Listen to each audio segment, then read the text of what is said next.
دوستو، اسی سلسلہ میں 14 صدیوں کی ایک تاریخ ہے کہ جب بھی قوم مسلم پہ زوال آیا تو اللہ رب العزت نے کچھ عرصے بعد اپنے کسی بندہ خاص کی ایسی ڈیوٹی لگا دی کہ اس نے آ کر امت میں ایک نئی روح پھونک دی، ایک نیا جذبہ امت کو عطا کیا، ایک نئی فکر دی اور احیاء امت کا فریضہ سرانجام دیا، تجدید دین کا فریضہ سرانجام دیا اور امت کے لیے امید کا چراغ بن گئے اور مایوسیوں کے بادل چھٹ گئے۔ اسی سلسلہ میں جب ہم یہاں برِ صغیر کے حالات دیکھتے ہیں تو یہاں بھی انگریز کا دور غلامی تھا، انتشار تھا، افتراق تھا اور نت نئے فرقے جنم لے رہے تھے اور ہمارے عقائد ان پہ حملہ ہو رہا تھا، ہمارے نظریات کے اوپر حملے ہو رہے تھے۔ ایسے میں پروردگار عالم نے رہنمائی فرمائی، اللہ رب العزت نے کرم فرمایا اور یہاں برِ صغیر پاک و ہند میں اعلیٰ حضرت مجدد دین و ملت امام یاشکاں امام احمد رضا خان فاضل بریلوی رحمت اللہ تعالی علیہ کو یہاں بھیجا اور آپ وہ ہستی ہیں کہ جنہوں نے ایک مصلح کا کام بھی سرانجام دیا، ایک مجتہد کا فریضہ بھی سرانجام دیا، ایک مجدد کا فریضہ بھی سرانجام دیا۔ اور اگر دیکھا جائے کہنے کے تو یہ 3 الفاظ ہیں، مصلح، مجتہد، مجدد، لیکن اگر ان کو دیکھا جائے تو مصلح کا ایک اپنا کام ہوتا ہے، مجتہد کی ایک اپنی ذمہ داری ہوتی ہے، مجدد کی اپنی ڈیوٹیاں ہوتی ہیں، لیکن بہت کم ایسا ہوتا ہے کہ کوئی مصلح بھی ہو اور مجتہد بھی ہو، کوئی مجتہد بھی ہو اور مجدد بھی ہو۔ لیکن جب ہم اس حوالے سے اعلیٰ حضرت امام احمد رضا خان کی زندگی کو دیکھتے ہیں تو ہم اس نتیجے پہ پہنچتے ہیں کہ آپ وہ مرد کلندر تھے، آپ وہ درویش خدا مست تھے اور آپ وہ عاشق رسول تھے جو بیک وقت مصلح بھی تھے اور مجتہد بھی تھے اور ساتھ ساتھ مجدد بھی تھے، تجدید دین کا فریضہ بھی سرانجام دے رہے تھے اور وہ اس لحاظ میں بھی کہ لوگوں کے عقائد کو بگاڑا جا رہا تھا۔ نجد سے ایک تحریک چلی جو انگریز نے چلائی، آج کل تو خلافت عثمانیہ کے حوالے سے تاریخ کی وہ جہتیں اب دوبارہ ہمارے نوجوانوں، بچوں سب کے سامنے لائی جا رہی ہیں کہ کس طرح 3 برے اعظموں پہ جو اہل سنت کی حکومت تھی، 3 برے اعظموں پہ اہل سنت کی جو حکومت تھی، اس کا خاتمہ انگریز نے نجدیوں کے ذریعے کرایا۔ تو وہ جو تحریک انگریز نے نجد کے ذریعے چلوائی خلافت عثمانیہ کے خلاف، اس کے اثرات یہاں برِ صغیر میں ظاہر ہونا شروع ہو گئے۔ اور پھر عجیب بات یہ کہ اس تحریک کا عنوان کیا تھا؟ یہ اخلاص فی التوحید، اس کا عنوان کیا تھا؟ رد شرک، لیکن اس کے پس پردہ مقاصد کیا تھے؟ توہین رسول، گستاخی رسول اور لوگوں کے دلوں سے عشق رسول صلی اللہ علیہ وآلہ وسلم کی شمع کو ختم کرنا۔ حضور علیہ السلام کی عشق و محبت کے جو چراغ یہاں لوگوں کے دلوں میں چل رہے تھے، ان چراغوں کو بجھا دینا اس تحریک کا مقصد یہ تھا۔ عنوانات اور ٹائٹل اور پس پردہ مقاصد اور، لیکن اعلیٰ حضرت امام احمد رضا خان فاضل بریلوی جیسے بالغ نظر اور صاحب بصیرت اور فراست ایمانی رکھنے والے مرد کلندر نے یہ دیکھ لیا کہ یہ اخلاص سے توحید کے نام پہ یہ توحید نہیں بیان کی جا رہی، رد شرک کے نام پہ یہ شرک کا مسئلہ نہیں، بلکہ امت کو خواہ مخواہ مشرک بنانے کی فیکٹریاں لگا دی گئی، اور اصل چیز انبیاء کرام کی عظمت اور شان میں تنقیص کرنا اور کمی پیدا کرنا ہے۔ اور میرے بھائیوں اور دوستوں، یہ بھی ایک عجیب بات ہے کہ انبیاء کرام کی شان میں کمی کرنے کو توحید کا درجہ دیا جائے، محبت، احترام، ادب اور تعظیم رسول کو شرک کا نام دے دیا جائے، اس سے بڑا ظلم اور ستم کوئی اور نہیں ہو سکتا۔ لیکن یہ کام جب ہونے لگا تو امام احمد رضا خان شمشیر بہرا ہو کر میدان عمل میں نکلے اور آپ نے کہا نہیں، مصطفیٰ کریم صلی اللہ علیہ وآلہ وسلم کی عظمت و شان کی دو مقام ہیں، ایک حضور علیہ السلام کا مقام عبودیت ہے اور ایک حضور علیہ السلام کا مقام محبوبیت ہے۔ جب معاملہ اللہ پاک کے ساتھ ہو اور حضور علیہ السلام مقام عبودیت پہ کھڑے ہو تو پھر حضور علیہ السلام عاجزی کا اظہار کرتے، تواضع کا اظہار کرتے، انکساری کا اظہار کرتے، رب کی بارگاہ میں عرض کرتے کہ باری تعالیٰ ما عبدنا حق عبادت، ما عرفنا حق معرفت، کہ اے اللہ مجھ سے تیری عبادت کا حق ادا نہیں ہو سکتا، مجھے تیری معرفت اور پہچان کا حق ادا نہیں ہو سکتا۔ میرے بھائی اور دوستو، یہ مقام عبودیت ہے، مقام بندگی ہے، اور رب کے سامنے اس کے ایک محبوب بندے کا عجز ہے اور نیاز ہے اور نیاز مندی ہے۔ لیکن دوسری طرف حضور علیہ السلام کا ایک مقام محبوبیت ہے۔ جب حضور علیہ السلام اس پہ فیض ہوتے ہیں تو پھر حضور نہیں بولتے، پھر حضور علیہ السلام کی عظمت و شان میرا رب بیان کرواتا ہے۔ پھر رب فرماتا ہے قُلْ إِن كُنتُمْ تُحِبُّونَ اللَّهَ فَاتَّبِعُونِي يُحْبِبْكُمُ اللَّهُ۔ پھر رب فرماتا ہے اطیعوا اللہ واطیعوا الرسول۔ پھر رب فرماتا ہے من یطیع الرسول فقد اطاع اللہ۔ پھر رب فرماتا ہے وما رمیت اذ رمیت ولکن اللہ رمی۔ پھر رب اعلان فرماتا ہے طٰہٰ ما انزلنا علیک القرآن لتشقیٰ۔ میرے بھائیوں اور دوستو، ذرا اس کا لطف تو لیں جو پروردگار اپنے محبوب کو فرما رہا ہے۔ طٰہٰ، آپ اٹھائیں ذرا عاشق مفسر کی تفسیر دیکھیں، عروض علومت حضرت جسٹس پیر محمد کرم شاہ الازہری رحمۃ اللہ تعالی علیہ، آپ تفسیر ضیاء القرآن میں طٰہٰ کا ترجمہ فرماتے ہیں اے چودھویں کے چاند، اے چودھویں کے چاند۔ جب رب اپنے محبوب کو اس انداز میں فرما رہا ہو اور پھر عرب کے اندر اس کا ایک لہجہ اور اس کی ایک قرات جو ہے وہ اس سے مختلف ہے، اور اس کے ذریعے جو اس کا ترجمہ بنتا ہے وہ ترجمہ بنتا ہے طٰہٰ یا حبیبی، اے میرے دوست، اے میرے دوست۔ یہ رب اپنے محبوب کو فرما رہا ہے اے میرے یار، اے میرے دوست، اے میرے محبوب، ما انزلنا علیک القرآن لتشقیٰ، ہم نے یہ قرآن اس لیے نہیں نازل کیا کہ اس سے آپ کو تکلیف پہنچے یا آپ کے لیے مشقت بن جائے اور اس کی وجہ سے آپ مشقت میں پڑ جائیں۔ رب تعالیٰ کو اپنے محبوب کی مشقت گوارا نہیں ہے،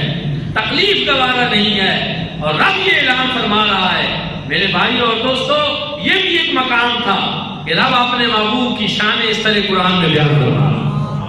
ایک اور مقام میں فرمایا یاسین والقرآن الحکیم، فرمایا اے سید کائنات، اے سید کل،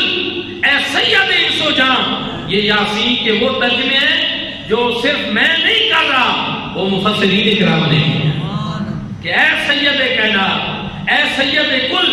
اے سید الثقلین، اے سید جن و انس، اے سید کائنات۔ یاسین والقرآن الحکیم، قسم ہے قرآن حکیم کی، انکا لمن المرسلین، بے شک آپ تو رسولوں میں سے۔ نعرہ تکبیر، نعرہ رسالت، نعرہ حیدری، نعرہ تحقیق، سیدی مرشدی۔ اور کہیں رب تعالیٰ قرآن میں فرماتا ہے لا اقسم بہذا البلد، اے محبوب میں اس شہر کی قسم نہیں اٹھاتا، لیکن کب اٹھاتا ہوں؟ وانت حل بہذا البلد، جب آپ اس شہر مکہ میں تشریف فرما ہو۔ میرے بھائیوں اور دوستوں، قرآن نے واضح کر دیا کہ یہ قسم کیوں اٹھائی جا رہی ہے، کیا کعبہ کی وجہ سے، کیا مقام ابراہیم کی وجہ سے، کیا صفا و مروہ کی وجہ سے؟ فرمایا نہیں، وانت حل بہذا البلد، یہ قسم محبوب اس وجہ سے ہم اٹھا رہے ہیں کہ آپ شہر مکہ میں تشریف فرما، آپ اس شہر کے اندر خرام ناز فرماتے ہیں، آپ کی وجہ سے یہ قسم اٹھائی جا رہی ہے۔ میرے بھائیوں اور دوستوں،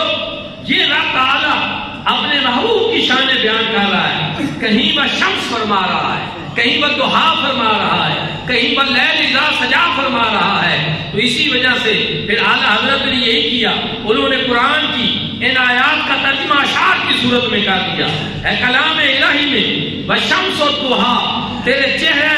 نور فضا کی قسم، قسم شب تار میں راز یہ تھا کہ حبیب کی زلفیں دوزا کی قسم، تیرے خلق کو حق نے عظیم کہا، تیری خلق کو حق نے جمیل کیا، کوئی تو ایسا ہوا ہے نہ ہوگا شاہ، تیرے خالق کے حسن و ادا کی قسم۔ تو اس وجہ سے اعلیٰ حضرت نے بتایا لوگوں کو کہ اس چیز کو معیار نہ بناؤ، معیار عقیدہ کہ جو مقام عبودیت کی باتیں ہیں، معیار عقیدہ اس کو بناؤ جو مقام محبوبیت کی بات ہے، جو میرا رب اعلان فرما رہا ہے، جو میرا رب قرآن میں بیان کر رہا ہے۔ اپنے لیے تو ہر ایک عاجزی کے الفاظ استعمال کرتا ہے، بڑے سے بڑا عالم وہ اپنے آپ کو کہتا ہے میں تو جی ایک ادنا طالب علم ہوں۔ کیا بھرے مجمع میں پھر کسی کو یہ حاصل ہوتا ہے کہ وہ اس عالم کو کہے کہ جی آپ تو ادنا طالب علم ہے؟ نہیں، یہ اس کی عاجزی ہے، یہ اس کی تواضع ہے، یہ اس کی کسر نفسی ہے کہ وہ اپنے آپ کو چھوٹا پیش کر رہا ہے۔ میرے بھائیوں اور دوستوں، جب معاملہ رب کی بارگاہ کے ساتھ ہو تو وہاں عاجزی ہی شان شان ہے، اور پھر حضور علیہ الصلوۃ والسلام کی ذات والا صفات ہو اور آپ کی ذات اقدس ہو اور رب تعالیٰ کی بارگاہ کا معاملہ ہو، تو پھر اللہ پاک کی بارگاہ کے آداب حضور علیہ الصلوۃ والسلام سے بہتر اور کون جانے۔ پھر حضور یہی عرض کرتے تھے کہ اللہ جب تیرا معاملہ ہے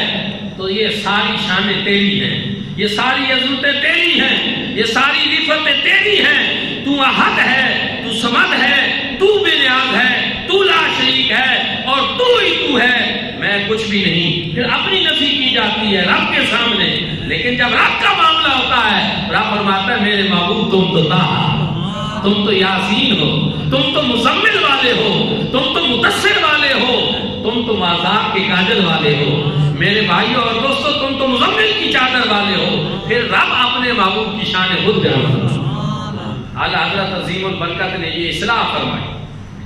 آپ نے امت کو یہ بتایا کہ خبردار کہیں اخلاص سے توحید کے نام پہ اور رد شرک کے نام پہ ایسا نہ ہو کہ تنقید سے انبیاء کا معاملہ آ جائے، انبیاء کرام کی عظمت و شان میں کمی کرنا شروع کر دو، ایسا نہیں ہے۔ انبیاء کی عظمتیں شانیں بیان کرنا اور ان کی محبت، ادب اور تعظیم بجا لانا، یہ تو رب تعالیٰ کو خود بڑا محبوب ہے۔ رب تعالیٰ نے قرآن میں کہیں حضور علیہ السلام کو ان کے نام سے نہیں پکارا، جو ایک دو مقامات ہیں وہ ضرورت کی وجہ سے، ورنہ رب تعالیٰ نے ہمیشہ اپنے محبوب کو یا ایھا النبی کہہ کر پکارا، یا ایھا الرسول کہہ کر فرمایا، یا ایھا المزمل فرمایا، یا ایھا المدثر فرمایا۔ اس لیے میرے بھائیوں اور دوستوں، یہ اعلیٰ حضرت عظیم البرکت امام احمد رضا خان حاضر بریلوی جیسے عاشق رسول کا یہ کارنامہ ہے کہ آپ نے امت کو اس وقت جب ان کے عقیدے بگاڑے جا رہے تھے ان کو ایک صحیح راہ دکھائی، اندھیروں سے نکالا، اور لوگوں کو جو حقیقت تھی اس کی طرف آپ لے کر گئے۔ اور پھر عجیب بات یہ ہے کہ اگرچہ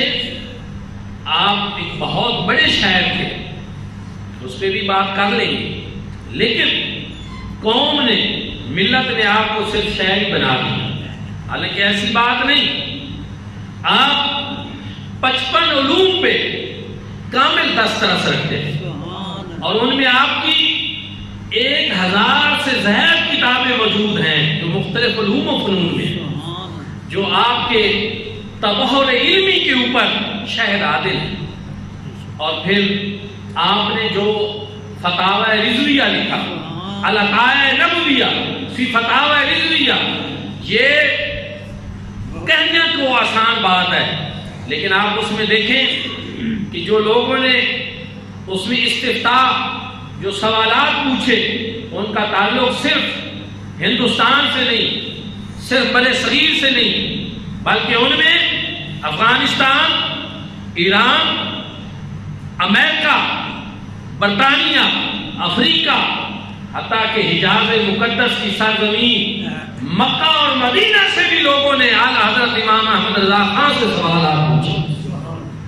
اور فتاوے لیے آپ سے، اور آپ نے ان کے جوابات ارشاد۔ میرے بھائی اور دوستو، پھر وہ فتویٰ جو آپ دیتے رہے، وہ جب یہاں کتابی صورت میں شائع کیے گئے تو 12,000 سے زائد صفحات پر مشتمل تھے۔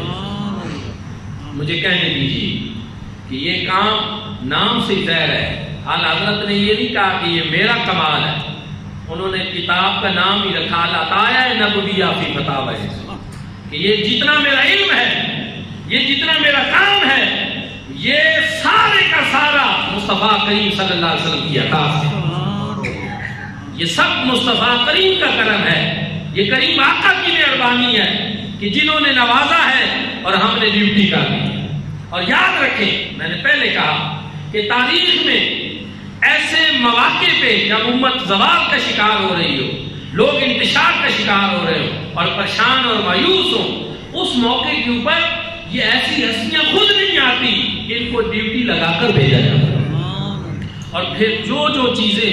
ان کو ضرورت ہوتی ہیں ان کے لیے انتظام رب تعالیٰ کی طرف سے ہوتا ہے، اور ان کو علوم اور فنون وہ رب تعالیٰ کی طرف سے عطا ہوتے ہیں، اور یہ سارا کچھ جو رب کی طرف سے عطا ہے، اعلیٰ حضرت کہتے ہیں یہ مصطفیٰ کریم صلی اللہ علیہ وسلم کی عطا ہے۔ آپ گئے مکہ میں تو یہاں سے اس دور میں بر صغیر میں وہ تمام فتنے جو سر اٹھا رہے تھے، جب آپ نے ان کی سرکوبی کی تو ان کو بڑی تکلیف تھی، اور وہ پروپیگنڈا اور وہ باتیں اس دور میں بھی کرتے تھے، ابھی بھی ان کے لوگ وہ باتیں کرتے رہتے ہیں۔ لیکن یاد رکھیں ایک چیز کہ ایک طرف ایک شخصیت جس کو اللہ کے محبوب صلی اللہ علیہ وآلہ وسلم کی بارگاہ سے قبولیت نصیب ہو چکی ہے،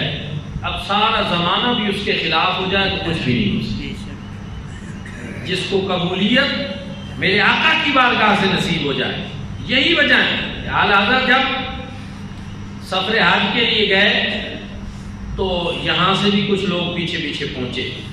انہوں نے وہاں شریف مکہ کو آپ کی شکایت لگائی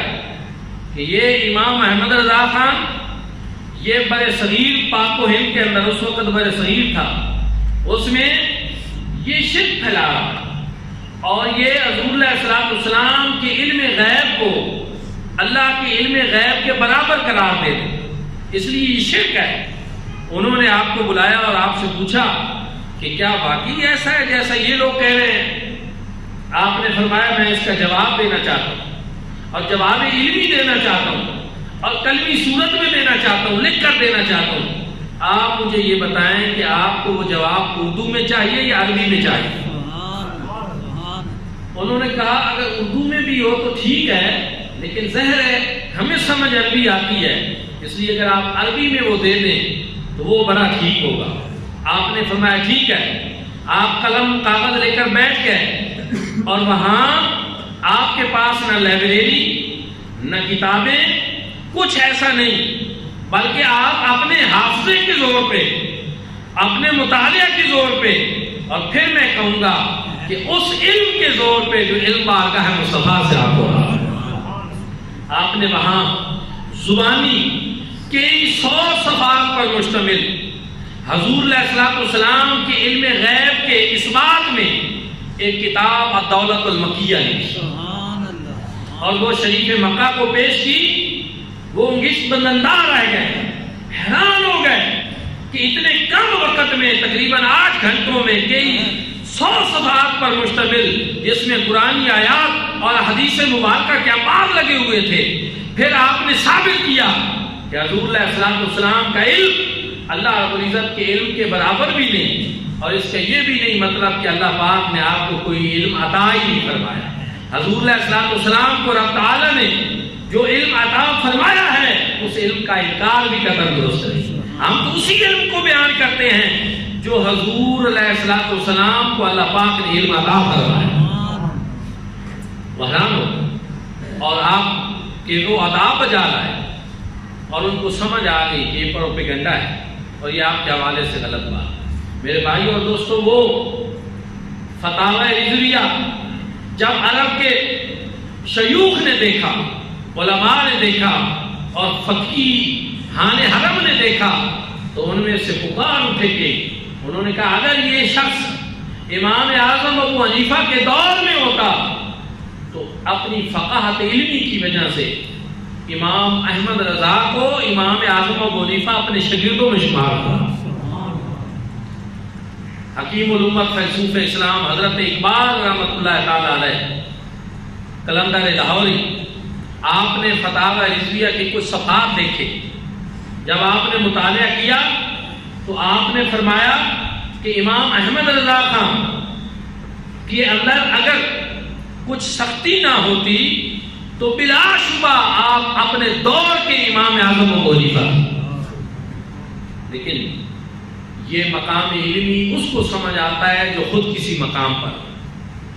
جس کی کوئی اپنی علمی شان ہو، ورنہ یار لوگ تو ایسے باتیں کرتے رہتے ہیں۔ تو میرے بھائی اور دوستو، وہ امام احمد رضا خان جنہوں نے عشق رسول صلی اللہ علیہ وآلہ وسلم کی شمع لوگوں کے دلوں میں فروزاں کی، قرآن پاک کا ایسا ترجمہ کیا، اس سے پہلے بھی ترجمے ہو چکے تھے، لیکن ان میں سب سے بڑی جو اہم بات کہ ان تراجم کے اندر اللہ رب العزت کی شان الوہیت کا خیال بھی نہیں رکھا گیا، حضور علیہ السلام کی عظمت و شان کا خیال نہیں رکھا گیا، ایسے ترجمے کیے گئے۔ لیکن جب اعلی حضرت کی باری آئی، آپ نے ایسا ترجمہ قرآن کنز الایمان کیا کہ جو لغت اور گرامر کے بھی عین مطابق، لیکن الفاظ کے چناؤ میں کسی جگہ پہ نہ شان الوہیت میں کمی کی اور نہ شان رسالت میں تنقیص کا فیصلہ۔ تو یہ آپ کے عظیم کارنامے ہیں۔ بلا شبہ آپ کی شاعری پہ اگر بات کی جائے تو اس کے لیے بھی وقت چاہیے کہ آپ کی شاعری فقط ایک شاعری نہیں، آپ کے اشعار